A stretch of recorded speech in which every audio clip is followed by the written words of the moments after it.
This is when I'm at. Yeah. All right. No questions yet online. Okay, great. So it was covered so perfectly that you have answered all of everyone's lingering questions. Yeah, that's what it is. There's not a lot to question or comment or ask in some of these. I mean, it's like, some of it can be just like, hey, should we genuinely love each other and serve one another? It's like, yes, we should. I did suspect I might have a few more questions about whether Shabbating at home alone, that one tends to ruffle feathers. And so I did expect something out of that. You just gerunded the word Shabbat. You know that? Do I? Oh, yeah. You throw the word Shabbat out. And Shabbating.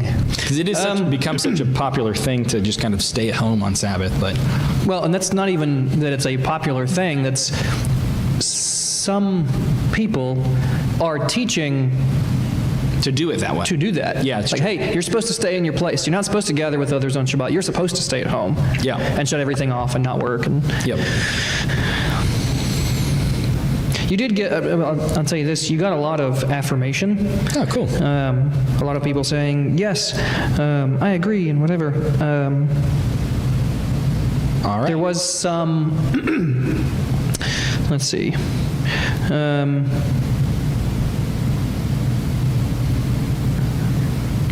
Let's go back and find it.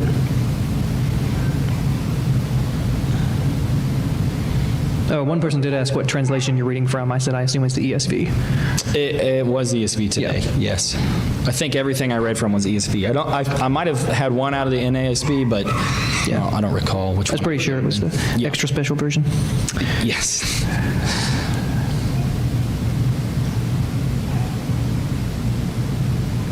Okay. Anybody here have a question? No, one's Brian's got anything. something to say. Oh, Brian's always the default. Like, we poll everybody else first, then we know.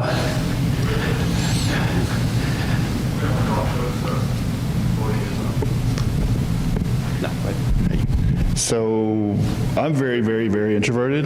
You guys probably can't tell because you're the only people I talk to, so it kind of builds up to the week. But then I don't talk to anybody else till I see you guys again. What would you recommend for people who are very introverted coming to like a multi-hour service, like the Messianic Hebrew Roots movement tends to stay a lot longer, say the Baptist church, 45-minute sermon, 15 minutes of music, you're out in the parking lot. And the services in these kind of communities are much longer. So for the introverts, what would you recommend? And also maybe for people who are on staff or other people in the congregation.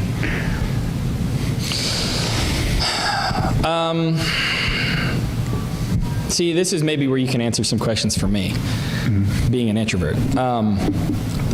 So for me, I think the hardest part as an extrovert, one of the hardest parts of being at service is when I just have to sit for long periods of time and I'm not actually interacting with anybody. It's just kind of sitting there and like, I usually just, in my particular case, when I'm just sort of sitting there, I just have to say, well, this is only for a little bit. You know what I mean? And again, the interactive parts are awesome. I mean, like the parts where we get to sing, parts where we're, reciting prayers, things like that. I don't know. I'll ask you, I'm going to flip the question back to you, Brian. You're an introvert. You tell me, what do you think? I think not taking it personally is big, because I've been to a lot of congregations, and if you just can't make it the whole 3 hours, it's hard for people to understand. And then also, I've been to church, I would turn around. Like Venue Church is great people, but I tried to go there once, and there were like 5 people by the door, just all shaking their hand at once before you even get in the building. Yeah. It's like, hey, all right, have a nice week. I'll try somewhere else. Just being, I guess, accommodating of the difference, because like in our country and in our communities, being extroverted is upheld as an extreme virtue, and being introverted is held as like almost like a mental illness or something, where people think something's wrong with your snobby, or you just don't like anybody, or you're rude, and just giving people space to be them. But also, I think it's just room for people to kind of be in the corner by themselves. Like nothing wrong sitting in the back pew, sitting in a corner, taking a break between the music and the sermon, or between the sermon and oneg, just to be by yourself for a minute, or just being aware that everybody's different. It's like Peter said, joy with your wife is understanding. like with wisdom, with understanding that, she's different from you.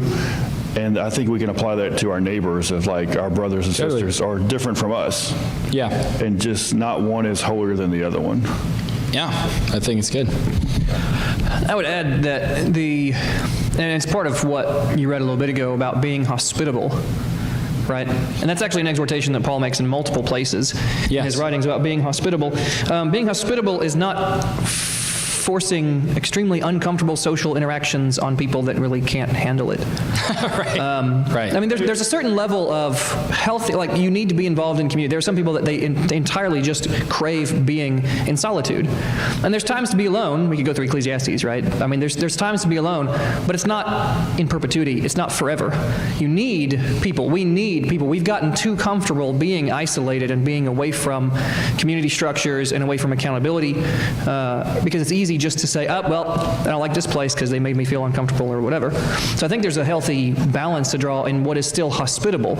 Yeah. When somebody comes in and they look kind of shy, 5 people shouldn't go try to shake their hand all at once, right? I mean, read the room. Right. Maybe go up, introduce yourself, ask them, a little bit about them. If they seem really quiet and uncomfortable, invite them to have a seat. Service will start in a minute. Yeah. Being able to communicate and use discernment in those situations. Yeah. Like I said, is really embodying of what hospitable should be. Something that comes to my mind when we talk about hospitality, because that's a big one, and I think that's one thing that Fair and I probably over the last, 4 or 5 months, 6 months maybe, have probably tapered off in. There was a long period there where it was almost like, seemed like we had somebody at our house every Friday night having dinner with us. But I think that something that comes to my mind is, when I think of hospitality, is the time we spent at the Lax. And Jonathan and I used to, this is, like 7 or 8 years ago now, there was a family that we knew, and every Friday night they just have like loads of people at their house. And it was like a big Shabbat gathering, and everybody'd come there and we'd sing songs and say prayers and have food and drink wine and just enjoy fellowship, talk about scripture, talk about different things. It was fun. It was really good memories. I've had some really good memories of spending time at their house and gaining really close friendships. And there is something really, even when we've had people, there have been times where I've pulled up and there's a car that I don't immediately recognize, and I come over and it's a friend of ours, and they just pop by, just kind of like whatever. And I love that. I love that sort of thing. I love it when people just like, and that is. But I think that when, anyway, so I guess that's something that has come to my mind when I've thought about hospitality in the past, and thinking like, I personally, and this is just me, want my home to be the kind of place that anyone in the fellowship, if they come to a time of hardship, feels like, unless they want to just make sure we're there, don't even need to call ahead, just say, hey, I'm just going to go to Jeff's, because I know Jeff will be there, and we can sit down and have some coffee or tea or eat some food and talk and enjoy fellowship with one another. And I think there's something special about having a closeness of relationship with people where they know that you're there for them in that capacity, and vice versa, and so anyways, that's just... You and Farrah definitely made it that place, and it's much appreciated. Say it again? You and Farrah definitely made your house that kind of place, and it's much appreciated. Oh, yeah, well, we love you, Brian. I love you guys. It's been that place for me. Jeff's been very hospitable and welcoming, and when life gets crazy, Jeff and Farrah, kind of people you turn to and show up and just sit down with them and eat some really good food and just talk it out. So it's much appreciated. And I ask you some of these questions about, like, what would you recommend? Because I think we're going to be a model of sorts for other congregations, and where you're going, whatever you do there, you're going to be kind of a model for other congregations too. Mm-hmm. So like things we could kind of pass on to the community, not just for people on live stream, but like for leadership of other congregations or people that are going to rise up to be leaders other places. What have we found to be helpful in our dynamics? Like what can we share with them? So I want to ask you too, like people that are single, divorced, widowed, the Messianic movement is very family oriented, which is great. in like the Middle Eastern context, everybody had 5 brothers and sisters, and you never were alone. Nobody ever lived alone until the monks in the 2nd century.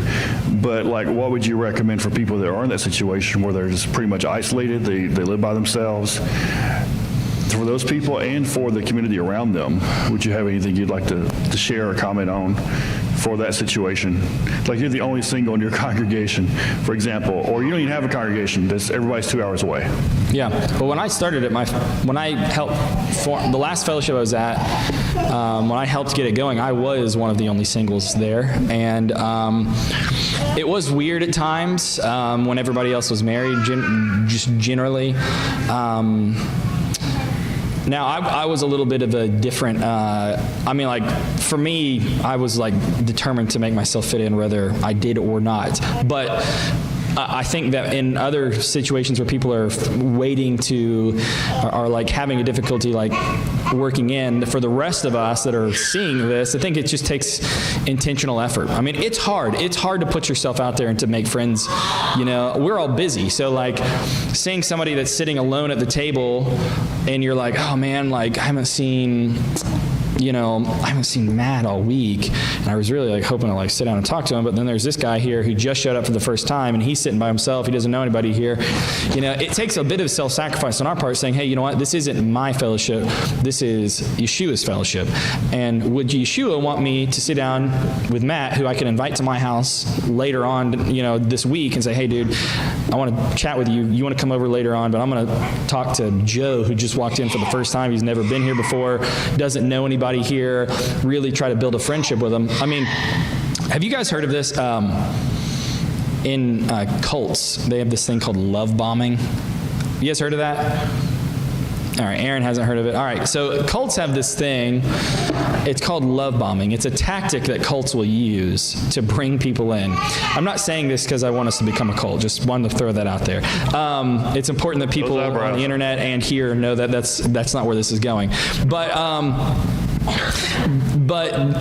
love bombing is this thing where cults, when you enter into a cult, everybody will just flock to you and will just start complimenting you, start making you feel good, like affirming you, and to pull you in. And it's incredibly effective. It's amazingly effective. Why is it effective? Because there is something in us that we crave to belong somewhere. And I hate to say it, but if cults have figured it out, like, where are we at? The reality is like they're tapping into a real human need to pull these people in, to lock them into a situation that's incredibly unhealthy for them. And the reality is it's incredibly effective for a reason, and it's because there is something in us that needs that feeling of belonging, that needs to walk into a place and to feel loved, to feel wanted and desired to be there, to feel affirmed and validated. So to answer your question, Brian, I think that I don't have any other answer than the one I just gave. It's that when we have people that walk in here, whatever their circumstances, if you are a person, Alan, you told me some time back that you and your wife have a sort of a draw toward, I think it was widows is what you told me. And if there's some kind of person that fits some kind of sort of category that you empathize with, and you empathize with them well, and they come in, like, be the person, like say, I'm going to be this person's person, and I'm going to reach out to them, and I'm going to pull them in. I have a sort of a heart for young, kind of like a lot like young, early 20s, teen, like young men. I kind of feel for them. I've been what I feel like is a lost young man before, and so I see those, and I really have a heart for them, and it sort of touches me in a way that in a bit of a different capacity. With my company, I get a lot of young guys that come in that are in that situation, and so you kind of see, I've seen these guys that get into these different situations, and so I feel like I can connect with them maybe a bit easier than maybe I could with the next person. But the point I'm getting at is, if you see somebody that walks in here, Brian, you're talking about singles, being a single guy, somebody walks in and he's single, like, you might be the one, right? Mm-hmm. Like, this might be you. This might be, it's like, okay, Brian's time to shine, right? Step up and befriend this fellow. So I think it's going to take not one person here, right? Jonathan, although after I leave, obviously, he's going to be but he's going to be the only pastor left. But it's not just up to Jonathan to make sure that everybody that comes to this door feels welcomed, right? It's going to take everybody here that's in this community to step forward and say, hey, you know what? We want you here. We want you to be here, and to acknowledge things about people. Again, it goes to the charitable judgment, to notice good things about people, make them feel like they're desired, like they can belong somewhere. And I think that's the only way that we're going to, this community, and when I say we as believers are going to succeed in continuing to build our communities, is to touch that part of people that are longing for that belonging. So. And I've got two more questions. One's about kind of physical safety, one's about more spiritual safety. Okay. So almost all the jobs I've had were intellectual disabilities, mental health, helping people just got out of jail. I worked at a drug rehab. So I've invited several people like that to congregations throughout my life in the past. And how do you kind of navigate between physical security and then being community and fellowship versus, keeping people safe?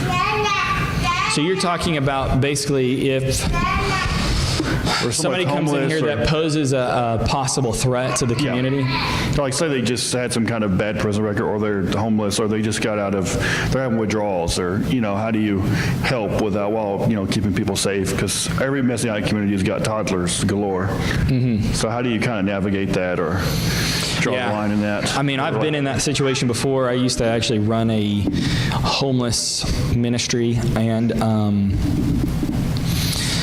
it is difficult situation to navigate. There's a reason why a lot of churches don't take on something like a homeless ministry. And some of it is because the vast majority of homeless people actually are homeless because of mental health reasons. Mm-hmm. And it can be really difficult, and sometimes can be outside of what that church is equipped to be able to do. So there's that. I think that, though, if you do have a situation where, let's bring out one that is unfortunately all too common. You have somebody that enters into a fellowship that is some sort of sexual predator, which happens. When we got insurance for our community, because for us to get this building, we had to have general insurance for things that can happen. And one of those, and actually half of our total cost in our insurance for us to even be here, is for if somebody were to do something that is considered sexually inappropriate with somebody else in the fellowship. That was wild to me that was half our cost, but our rep said, unfortunately, that's half of our claims. And so that's the reason it's half the cost. I mean, that's the unfortunate situation. But the reality is when you have people that come in that do pose a threat, the loving thing to do is to protect the sheep that are already here in the flock, and again, not jumping to conclusions unless you have good reason to think they do pose a threat. Then I just be cautious. But again, this is where it takes the sentinels of the fellowship, wise men filled with the Spirit that are here, that are paying attention to different people. And I actually think that kind of goes to one of the good reasons why it's good to build close community. You're going to get to know people, and you're going to get to know people intimately. I can't tell you how many times I've ticked Matt off just to the point where he was just red-faced mad, and he's forgiven me every time, and I appreciate that, Matt. But the point is like when you build community, you're going to tick each other off, and you're going to find out things about their flaws, and you might find out some really, really serious things. And that has happened on more occasions than I would like to admit, but where you find out, there's somebody that is here, and they are not here with well wishes for everybody in the fellowship. And so, it takes men in the community filled with the Spirit. It takes the building of community. It takes really, really getting to know somebody. You guys were here for our business meeting. There's a reason why our evaluation is so in depth, and why it is so intimate, and why it is so intrusive into people's lives. It's because, we had to make sure Jonathan wasn't a creep, and we found that out, and we appreciated that he wasn't. And so the point I'm getting at is that we have to know each other intimately to, one, hold each other accountable, and two, to continue for the sake of the maturing of the body as a whole, and to protect the flock. But awesome. We had some good comments in the thread ones about the games, like developing games or things people get to know each other, like you would at a party, like get to know you games, like singles groups have, or like youth groups have sometime. And some introverts had some good tips. My last question was spiritual security. Say it one time, sorry. Spiritual security, like or spiritual safety. I have a coworker who's Wiccan. I mean, says she's a white witch. She's a straight Wiccan, though. Okay. A lot of people New Age, I know, Gnostics. So someone like that's in your congregation, you don't want these kind of ideas to be propagated, especially if you have teenagers or whatnot. But at the same time, you want to be welcoming and welcome people that want to learn. Yeah. But how do you kind of navigate, like maybe keeping your children from bad ideas, but at the same time having community and being open to fellowship? So I have a good friend who has a saying, and he says, you can tell when somebody's come riding in on a horse. And you have to, there's a difference between somebody who's come in here because they're searching and they're looking, and somebody who's come in because they have a cause that they want to rally everyone around. I've seen people that have come into entire communities to teach the flat earth gospel. I've seen people that have come into entire communities to teach the lunar Sabbath gospel. I've seen people that come, and they've not come in to be a part of a community. They've come in to find recruits, to recruit to their cause. And I think that if you have somebody that's a Wiccan and they've come in because they said, you know what, I've heard about this Yeshua, I want to know, and I'm here to be respectful and learn. Amen. Come in, have a seat. We will pray with you. We will sit with you. We will talk with you. We will read with you. Come to our house. We will disciple you. Whatever it takes, we want to talk with you. We want to know you. But if you've come in here because you're looking for recruits, this isn't the place for you, right? Like, if you've come here because you think that somebody here would make a great Wiccan, this isn't your place, right? Is it Wiccan when you say it singularly like that? Okay. Witch. If you think somebody would be a great witch, this isn't the place for you. But you can't know those things until you get to know people, until you begin to build that community and understanding. And the difference between us here, and I didn't say this, I meant to throw it in my sermon, in the ancient world is, you lived within walking distance of everybody that you went to shul with, right? Like, we were all like within walking distance. Everybody here lives in a different subdivision, different neighborhood, different cities, whatever. And so why I called this community in the West is because we have to be much more intentional, right? Because our society is framed around sort of an isolation model. We've made things so convenient. You can just go through a drive-through and get your food. We've made things so convenient where you don't have to talk to anybody or speak with anybody in any real sense, that you have to be much more intentional. And I think that's the whole point of this entire sermon is be intentional, right? Think about things as we're going through our weeks. Like, have I reached out to somebody? Have I tried to bring this person into my home or into my life in some way to get to know what they are all about? And so, I mean, we're not geared that way as Americans. Our society isn't designed that way right now. Our homes, our living situations aren't designed that way. We don't walk to shul down the road together and, our kids are playing together because we live in the same, square block. I mean, the reality is that to be in community with one another means to invite people to things, to speak to people, to reach out to people, to plan functions, to be parts of events. I mean, it's going to take a bit more of an effort on our part as believers, but